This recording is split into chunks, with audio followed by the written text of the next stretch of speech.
दोस्तों आसिस्टंट डायरेक्टरનું આપણે paper solution કરીએ છીએ। આ સિરીઝ બી સિરીઝનું પેપર છે 2025ની જીપીએસસીની પરીક્ષા લેવાની એનું છે। હવે આપણે 1 થી 3ના ક્વેશ્ચનનો એક વિડીયો નાખી દીધો છે, અપલોડ કરી દીધો છે, તમે જોઈ શકો છો। હવે શરૂઆત કરીએ ચોથા ક્વેશ્ચનથી, બરાબર છે। ચોથા ક્વેશ્ચનમાં શું કીધું છે તો કે a ગ્રેટર ધેન b, પછી if b greater than c તો s1 એલ્સ s2। તો આપણે એને પેલી રીતના લખીએ તો આવી રીતના લખી શકાય એને। જુઓ અહીંયા એ ગ્રેટર ધેન બી ને એ ગ્રેટર ધેન બી, પછી બી ગ્રેટર ધેન સી ને આપણે અંદર ગયા કન્ડિશન સેટિસ્ફાય થાય અહીંયા આવ્યા તો અહીંયા આ કન્ડિશન સેટિસ્ફાય થાય તો S1 જે છે, અધરવાઇઝ S2।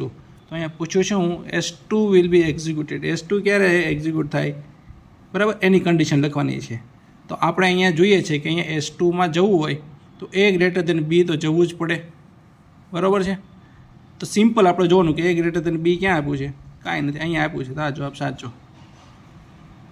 પછી આપણે એડિશનલ અંદર ડિસ્ક્રિપ્શન કરવું હોય તો મેં અહીંયા એક ઉદાહરણ લીધું છે કે એની વેલ્યુ 10 લઈએ, બી 5, સી 7 લઈએ તો 10ની વેલ્યુ છે એ 5 કરતાં મોટી છે, હા છે, તો અંદર ગયા। બીની વેલ્યુ સી કરતાં મોટી એટલે બી 5 છે, સી 7 છે, તો બી 5 સી 7 કરતાં મોટા છે, ના નથી, તો S2માં જશે। તો એ રીતના જોવા જઈએ તો આપણે બી લેસ ધેન એ અને B less than equal to C એ જવાબ આવે, બરાબર છે। સિમ્પલ આપણે આવી રીતના જોઈએ કે આ લૂપની અંદર જવા માટે એ ગ્રેટર ધેન બીની કન્ડિશન સેટિસ્ફાય થવી જોઈએ। તો અહીંયા જોઈ લેવાનું કઈ જગ્યાએ છે, તો કહીએ છીએ બસ આ સિમ્પલ, બીજું કાંઈ જોવાની જરૂર નથી। હવે આ દાખલો જોઈએ, આમાં શું છે, what does the following algorithm approach. અહીંયા એમની વેલ્યુ 1 કરતાં મોટી અને એની વેલ્યુ 0 કરતાં મોટી છે। અહીંયા એક્સ બરાબર એમ આપ્યું છે, વાય 1 છે। હવે આપણે ધારી લઈએ કે એમની વેલ્યુ છે 1 કરતાં મોટી એટલે આપણે 4 લઈ લીધા છે, બરાબર, અને એની વેલ્યુ 0 કરતાં મોટી એટલે આપણે માની લો કે 0.1 લઈ લીધું છે। હવે એક્સની વેલ્યુમાં એમની વેલ્યુ અસાઇન થઈ એટલે એક્સની વેલ્યુ જે એમની 4 છે એક્સની 4 થઈ ગઈ, વાયની અહીંયા 1 આપેલી છે, ઓકે। હવે અહીંયા આપણે કન્ડિશનમાં જઈએ છીએ અને આપણે જોવાનું છે પ્રિન્ટ એક્સની વેલ્યુ શું આવશે, બરાબર। તો અહીંયા આપણે આ કન્ડિશનમાં ગયા, એક્સની વેલ્યુ કેટલી છે 4 ઓછા વાયની વેલ્યુ 4 ઓછા 1 એટલે 3 થયું, એ 0.1 કરતાં મોટા છે, આ છે એટલે એની વેલ્યુ 0.1 છે એટલે અહીંયા અંદર કન્ડિશનની અંદર જશે લૂપમાં। હવે એક્સની વેલ્યુ આપણે કેટલી છે 4, વાયની વેલ્યુ 1 ડિવાઈડ બાય આ 2 છે એટલે અડધું નાખ્યું એટલે 4 ને 5 ભાગ્યા 2 એટલે 2.5, અને વાયની value M divide by X એટલે એમ શું છે અત્યારે 4 છે, એક્સ 2.5 છે, તો 4 ભાગ્યા 2.5 એટલે 1.6 આવે, એટલે પહેલી કન્ડિશન આ થયું। વળી પાછું અહીંયા વાય લૂપમાં જશે, એક્સ ને વાયનું કમ્પેરિઝન કરશે, તો અહીંયા આપણે જોઈએ કે લૂપ નંબર 2માં શું આવશે, એક્સની વેલ્યુ કઈ થઈ, હવે આ 2.5 થઈ ગઈ, વાયની વેલ્યુ 1.6 થઈ ગઈ, ભાગ્યા 2 એટલે માની લો કે એપ્રોક્સિમેટલી 5 ભાગ્યા 2 એટલે 2.5 થયું, એક્સની વેલ્યુ 2.5 આવી, અને અહીંયા વાય થશે, આ વાયની વેલ્યુ 4 ભાગ્યા 2.05 એટલે 1.95 આવે, એપ્રોક્સિમેટલી છે, હા। પાછું આ કન્ડિશનમાં લૂપમાં આવશે, જ્યાં સુધી આ લૂપમાં આવશે જ્યાં સુધી કન્ડિશન લૂપની અંદર હશે ત્યાં સુધી ફરફરત કરશે। હવે ત્રીજી કન્ડિશન શું આવી, હવે એક્સની વેલ્યુ કેટલી બની 2.05 વત્તા શું છે વાયની વેલ્યુ કેટલી છે 1.95 છે, 1.95 ડિવાઈડ બાય 2 એટલે પાછું આ 4 ભાગ્યા 2 એટલે 2 આવશે, અને વાયની વેલ્યુ શું છે, વાય કઈ રીતના આવશે એમ ડિવાઈડ બાય એક્સ, એમ કેટલું છે 4 છે, 4 ભાગ્યા એક્સની વેલ્યુ કઈ મળી આપણને 2 મળી, એટલે 4 ભાગ્યા 2 એટલે 2 થયું। હવે એક્સની વેલ્યુ 2 થઈ અને વાયની વેલ્યુ પણ 2 થઈ ગઈ, તો આપણે આ લૂપમાં જોવા જઈએ તો 2 ઓછા 2 એટલે 0 થઈ ગયું, 0 ગ્રેટર ધેન એની વેલ્યુ કઈ છે 0.1 એટલે કન્ડિશન સેટિસ્ફાય થતી નથી અને સીધું અહીંયા બહાર આવી જશે।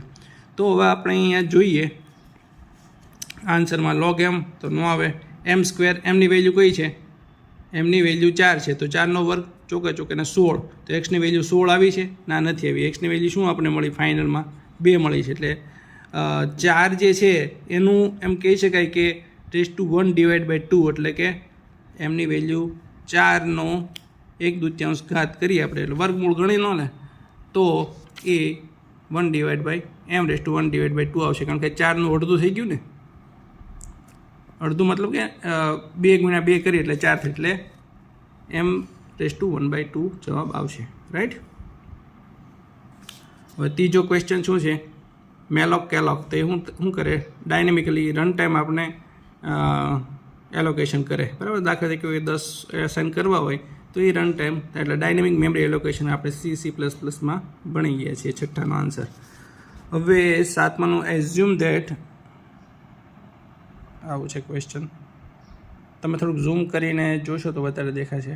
હું એ ટ્રાય કરું છું બને એટલું બતાવવાનું. Assume that object this is integer, short, float and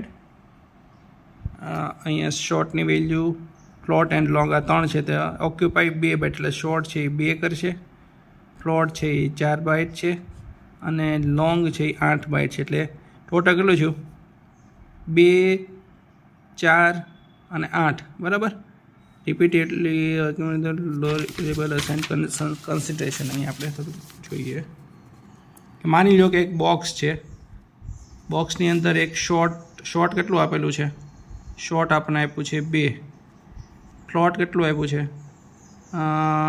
4, અને લોંગ કેટલું આપ્યું છે 8. એટલે એક પેટીની અંદર આપણે બધા ભરીએ તો કેટલા થાય, 8 ને 4 12 ને 2 14, એટલે 14 જવાબ આવે. 14 બાઇટ. સિમ્પલ છે. નેક્સ્ટ ક્વેશ્ચન, ઇફ અરેને કેમાં કરવાનું છે, ઇન્સર્શન શોર્ટ. અહીંયા આપેલું છે ઇન્સર્શન શોર્ટ. ઇન્સર્શન શોર્ટ એટલે હું એક વેલ્યુ પકડતી જવાની અને આગળની વેલ્યુ સાથે કમ્પેરિઝન કરતી જવાની. અને ક્યાં સુધી જવાનું કીધું છે અહીંયા, 3rd પાસ સુધી. એટલે પહેલું, બીજું અને ત્રીજું 3 વેલ્યુ સુધી જવાની છે. તો પહેલાં શું કરશે કમ્પેરિઝન, 4 ને 10 ને કરશે. જે નાનું હશે ને આગળ ગોઠવી દેશે. તો અહીંયા 4, પછી 10 અને આખું અહીંયા 7, 23 ને બધું આવશે, બરાબર. બીજા સ્ટેપમાં શું થશે, તો કે હવે આ અહીંયા તો ગોઠવાઈ ગયું છે. હવે 7નું આ 4 ને 10 ની સાથે કમ્પેરિઝન કરશે. તો શું છે, 4 આ બેની વચ્ચે આપણે પત્તા કેમ ગોઠવીએ, પત્તામાં ખબર 5, 6, 7, પછી 9 હોય અને પછી 8 આવે તો 7 અને 9 વચ્ચે મૂકી દઈએ. તો તે બીજા સ્ટેપમાં આ આવશે, કારણ કે પછી અહીંયા 23, 67, 12, 5 એવી રીતના બધું આવશે અહીંયા. હવે ત્રીજા સ્ટેપમાં શું કરશે, તો કે 23 ને આખા સાથે કમ્પેરિઝન કરશે. તો શું છે, 7, 4, 7, આ તો થઈ ગયું છે 10, 23. એટલે એક અક્ષર ઉપાડશે ને આગળની સાથે આગળના જેટલા હોય બધા સાથે કમ્પેરિઝન કરશે. જ્યાં વચ્ચે સેટ થતું હોય ત્યાં ગોઠવી દે ઇન્સર્શન શોર્ટમાં. તો ફાઇનલ શું આવશે, 4, 7, 10 ને 23, 3 સુધી જવાનું છે. તો 1, 2, 3 સુધી ગયા. તો 4, 7, 10, 23 ક્યાં છે, અહીંયા નહીં, અહીંયા છે. આ જવાબ સાચો. ઓકે. તો આવી રીતના બધાના આન્સર આવે છે. આપણે નેક્સ્ટ ક્વેશ્ચન આન્સર પણ જોઈશું. વિડીયો ગમ્યો હોય તો વિડીયો લાઇક કરો, ચેનલ સબસ્ક્રાઈબ કરી બેલ આઇકન દબાવો. જય હિન્દ, જય ભારત, વંદે માતરમ.